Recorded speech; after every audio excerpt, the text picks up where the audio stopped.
ইসলাম পূর্বে নারী জাতির অবস্থান কেমন ছিল? ইসলাম পূর্বে নারী জাতি ছিল চরম উপেক্ষিত, নির্যাতিত, নিপীড়িত। ছিল না তাদের কোন সামাজিক মর্যাদা, ছিল না তাদের কোন সামাজিক অধিকার, সম্পদের কোন অধিকার, ছিল না তাদের কোন ইজ্জত, ছিল না তাদের কোন সম্মান, ছিল না তাদের কোন আপনজন। তাদেরকে বিভিন্ন প্রাণী, পণ্য ইত্যাদি যেভাবে ব্যবহার করত, তাদেরকে এভাবে ব্যবহার করা হতো। তাদেরকে গরু ছাগল যেভাবে কাজ করায়, তাদেরকে এভাবে কাজ করা হতো। এভাবে নারীদেরকে বিভিন্ন ভাবে তারা লাঞ্ছনা, বিভিন্ন ভাবে অপদস্থ, বিভিন্ন ভাবে শারীরিক মানসিক নির্যাতন নারীদেরকে করা হতো।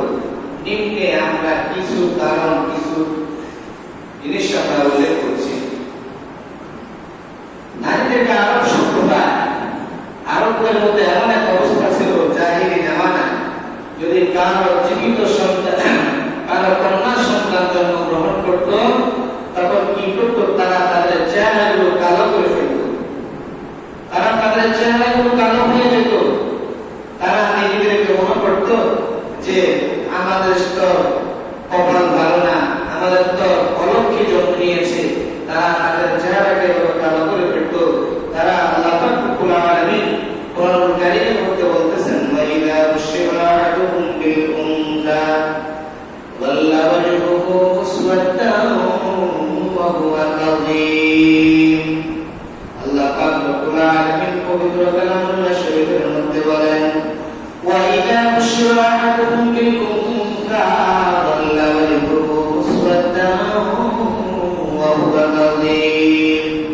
আরব যারা ছিল, তাদেরকে যখন কোন কন্যা সন্তানের সুসংবাদ দিতে দেওয়া হতো, তখন তারা তাদের চেহারাগুলোকে কালো করে ফেলত। তারা তবে নিজেদেরকে সবচেয়ে তবে অপমান বোধ করত, নিজেদেরকে লজ্জা বোধ করত।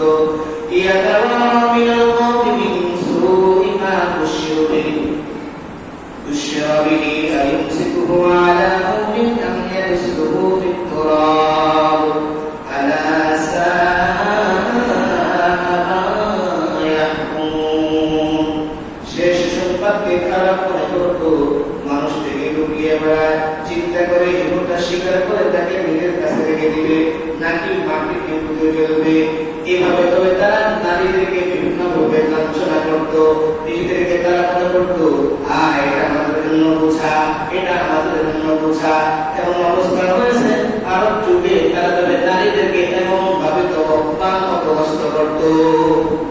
হিন্দু সম্প্রদায়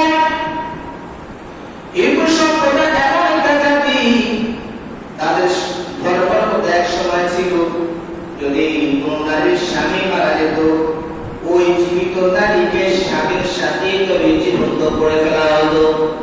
বলতো, তুই অলক্ষী, কেন তোর স্বামী আজ মারা গেল? এভাবে হিন্দু সম্প্রদায়ের নারীদেরকে এমন নিরপন্নতা করা হতো, অপমান অপদস্থ বিভিন্ন ভাবে শারীরিক মানসিক নির্যাতন করা হতো। হিন্দু ধর্মে নারীর প্রতি নিচু স্তরের প্রাণী মনে করা। এদিকে ইউটিউবে প্রফেসর ইন্ডিয়া গ্রন্থ বলা হয়েছে, নারীর ন্যায় এত পাপ পঙ্কিলতাময় প্রাণী জগতে আর নেই। নারী প্রজ্বলিত অগ্নিস্বরূপ, সে দূরের ধারার অধিক, এই সমস্ত তাদের দেহের সঙ্গে বিশিষ্ট।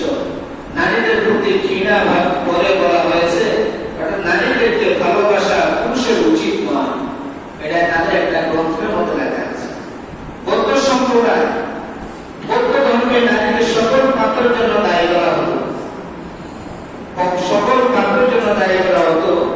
এই সম্পর্কে ইতিহাসটি ওয়েস্টমার্ক বলেন, মানুষের জন্য ভগবানের যতগুলো পাপ বিস্তার করে রেখেছে, তার মধ্যে নারীরাই সর্বাপেক্ষা বিপজ্জনক। নারীর মধ্যে সকল মোহিনী শক্তি অঙ্গীভূত হয়ে আছে, যা সমস্ত বিশ্বের মনকে অন্ধ করে দেয়। ইয়াহুদি সম্প্রদায়, তারা মনে করত সতী নারীর চেয়ে পাপিষ্ঠ পুরুষ শতগুণ ভালো। তারা নারীকে যাবতীয় পাপ ও মন্দের মূল কারণ হিসেবে গণ্য করত। খ্রিস্টান সম্প্রদায়, তারা মনে করে নারীরাই নরকের প্রবেশদ্বার। সপ্তদশ শতাব্দীতে কাউন্সিল অফ দ্য ওয়াইজ এই অধিবেশনের সর্বসম্মতিক্রমে সিদ্ধান্ত গৃহীত হয়,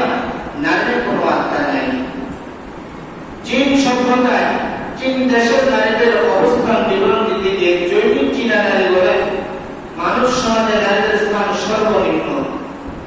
প্রকৃষ্টের কি নির্মম পরিহাস, নারী সর্বব্যাপী হতভাগ্য প্রাণী, জগতের নারীর মতো নিকৃষ্ট আর কিছু নেই। গ্রিক সভ্যতায় বিশ্ববিখ্যাত গ্রিক দার্শনিক সক্রেটিস বলেন, নারী জগতের বিশৃঙ্খল ও ভাঙ্গনের সর্বশ্রেষ্ঠ উৎস। রোম সভ্যতায় তারা বলে, রোম সভ্যতায় পরিবারের নেতা ও পরিচালক পিতা বা স্বামী নিজের স্ত্রী ও সন্তানদের উপর নিরঙ্কুশ ক্ষমতার অধিকারী ছিল। তারা যখন ইচ্ছে তখনই নারীদের ঘর থেকে বের করে দিত। মিশরীয় সভ্যতায় নারীদের অধিকার। মিশরের নীলদরিয়ায় জোয়ার ভাটা আসার জন্য সুন্দরী কুমারী নারীদের সাজিয়ে গুজিয়ে দরিয়ায় উত্তাল করে উৎসর্গ করা হতো। মিশরের মধ্যে একটা ছিল। তারা কি করতো, তাদের যখন বৃষ্টি হতো না, তাদের ফসল হতো না, তখন তারা কি করতো, নীলদরিয়ার মধ্যে ওই বিশ্বের মধ্যে সবচেয়ে ভালো সুন্দর যে রমণী ছিল তাকে বেছে তারা সাজিয়ে গুছিয়ে তারা কি করতো, ওই সমুদ্রের মধ্যে তারা ফেলে দিত, বলে দিত। তারা মনে করতো যদি নীলদরিয়ার মধ্যে এই নারীকে ফেলা হয় তাহলে সে পুরোক্ষণ কাটবে, বৃষ্টি হবে, সবকিছু হবে।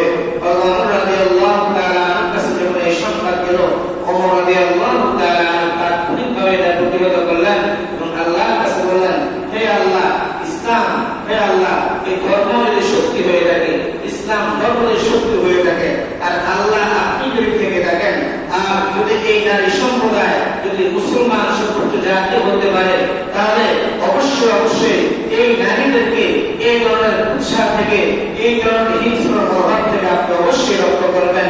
তখন ওমর রাদিয়াল্লাহু তাআলা তাদেরকে বারণ করলেন যে আল্লাহ অবশ্যই তোমাদেরকে বৃষ্টি দিবে, তাকে বলি দেওয়ার কোনো প্রয়োজন নাই, তাকে সমুদ্রে ফেলার কোনো প্রয়োজন নাই।